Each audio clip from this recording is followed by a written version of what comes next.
Many people don't realize Ukraine is a major supplier of grain and wheat throughout the world, specifically China and specifically to developing countries. And Russia says, no more of this. We are taking out all grain exports, ships, ports, it doesn't matter, even grain silos. And as I was filming this video, ironically enough, Russia took out a port only 200 meters away from the border of Romania, bringing the fight that much closer to a neighboring NATO country. Let's go ahead and look at that video.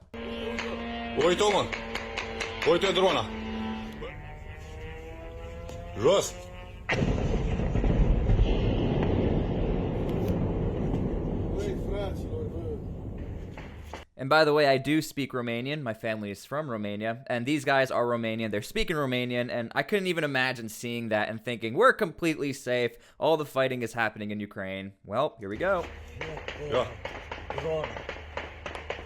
Oh! Băi, frate, mă! Now, as you can see from this map, here's the Ukrainian-Romanian border, and right up the river up here in the Danube River, major exporting route for Ukraine to even go into European territories.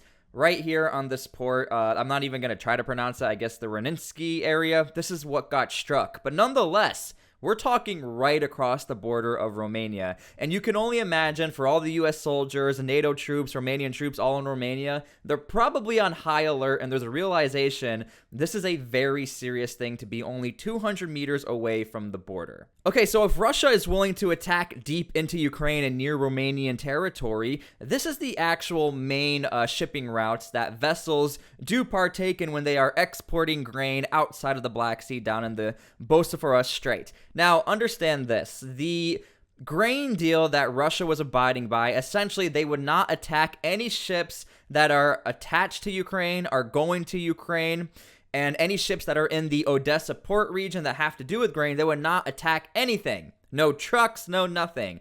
Now that the grain deal is over, Russia, Putin is saying, this grain deal is an absolute hoax. We don't need Ukrainian grain.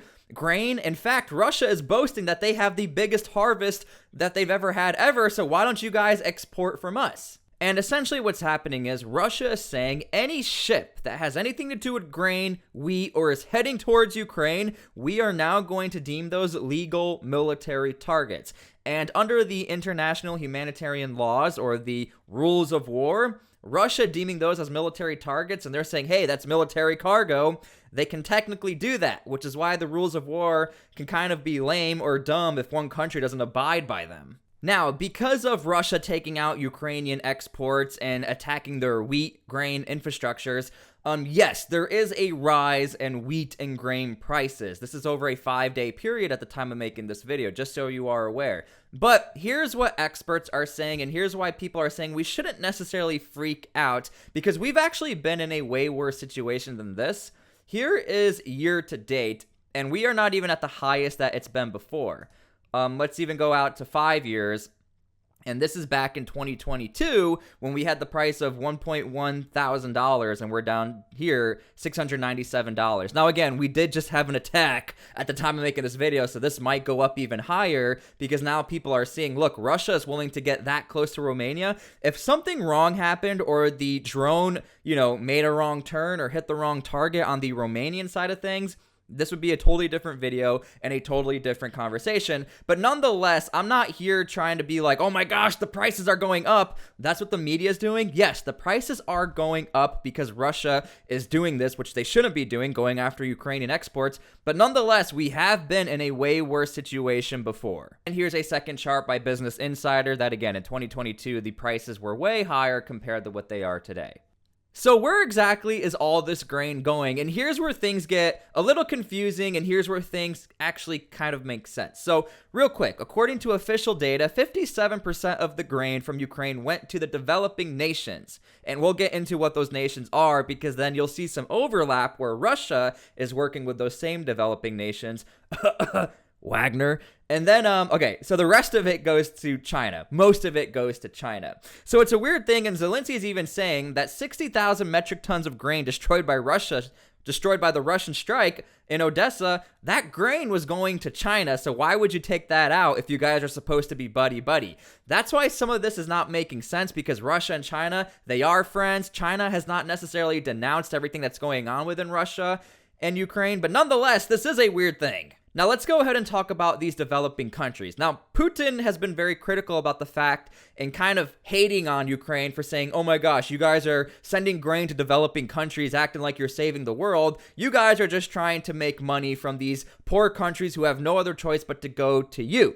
And okay, let me try to break this down for you, because it's actually a little ironic that Putin's even going after Ukraine for this. Let's go ahead and look at some of those developing countries that Putin is hating on and is also taken advantage of. Okay, so let's get into these developing countries. A lot of the grain exports are going to developing countries, and these countries are super thankful because they are not able to produce or to farm a lot of the grain export that's going into these countries. And real quick, you're going to see why there's a bit of a contradictory statement that Putin is saying against Ukraine. Putin has been very critical on Ukraine and saying, you guys are only going to developing countries to make money for your own pockets. You guys don't care about these developing countries. You'll see why this is such a dumb statement. Okay, so this website is from the EU grain export website, I guess. I know there's like a website for anything, but nonetheless, this is actually data that we can use for this video that makes sense as to why Russia is being very hypocritical on hating Ukraine. So when you look down, Ukraine ports to Ethiopia, Yemen, Afghanistan, Sudan, Somalia, Kenya, and Djibouti. Now, I want to focus on Sudan, Somalia, Kenya, and Djibouti. All African countries. Let's go ahead and look at where Wagner, Russia, is operating out of. Oh, this is weird. Ironically, unironically, they are also operating in some of the most war-torn countries in Africa, and it makes sense that Russia all of a sudden is boasting about all this wheat that they had. They actually said this is the most crop they've ever had in Russian history. And on that list, one of the main exporters to these third world countries from Ukraine is Sudan. And Sudan, where Wagner operates out of, and Sudan has always had an okay relationship with Russia. They work together with Russia. So obviously, maybe Russia wants to start lining their pockets, as Putin is saying that Ukraine is doing. Now you can see why Russia is maybe starting to attack these wheat areas, the ports, the ships, and maybe why they're trying to turn the tables and try to export into these war-torn countries where they are also providing security, Wagner Security. And Wagner has said this. Head of Wagner, Mr. Bergosin, told his fighters in Belarus that they would take no further part in the Ukrainian war for now, but ordering them to gather their strength for Africa. So now you start to see things are making sense as to why all of a sudden the wheat and grain is getting attacked in Ukraine. Wagner is saying, oh my gosh, we need to focus on Africa, and why Russia, Putin, is boasting about the biggest grain harvest they've ever had. Now look, I will say this, I'm not going to play ignorant to the situation. Ukraine is trying to make money, but this isn't any business ever. However, there's always going to be a humanitarian aspect and a business aspect, and you try to meet down the middle where you're not taking advantage of people. When it comes to Ukraine, they are being held accountable by the EU, by NATO, United States, you name it. If Ukraine wants to join NATO and have this safety blanket where they can all work together, they can all develop together as a country and come together, they are being watched 24/7 to make sure they're not doing anything dirty, especially when it comes to feeding the needy people of those third world countries that we just mentioned. They're not playing dirty. They literally can't play dirty. But now they're in a very tough situation. If they're getting attacked deep within Ukraine, their ports are getting attacked, their ships are getting attacked, and Russia could care less. You can see why Ukraine is put in a very odd position to where they're like, look, we're trying to do the right thing. We're trying to watch the humanitarian needs of these third world countries, but now we need more protection because people are getting affected. Here are some more agricultural facts about Ukraine, because I think now Russia has found out what to attack and really annoying Ukraine and really starting to disrupt world markets to where they're trying to get some sort of deal or some sort of, negotiation tactics here. Ukraine is one of the world's top agricultural producers and exporters and plays a critical role in supplying oil seeds and grades to the global market. More than 55% of Ukraine's land area is arable land. That's huge. Agricultural provides employment for 14% of Ukraine's population. Agricultural products are Ukraine's most important exports. So of course, Russia's like, you know what? Let's go after what Ukraine needs most, which is money right now. And let's go after what's feeding the world, and we're going to try and turn this into a negotiation tactic. In 2021, they totaled 27.8 billion according for 41% of the country's 68 billion in overall exports. Again, so as you can see, agriculture and this means of production and economy, it's massive for Ukraine. So I hope you're starting to understand the severity of what's going on. Many YouTubers, the media, and people love to focus on how a trench was captured and a couple of feet was captured in this town. You need to be focusing on grain exports and economic trade, because this could be affecting you wherever you are in the world, and this is definitely going to be affecting third world countries. Now, the silver lining in all of this is that it's affecting China in a big way. So we could only hope, and the world can only hope, that China says, Russia, you literally need to stop, because 60% of our exports are coming from Ukraine.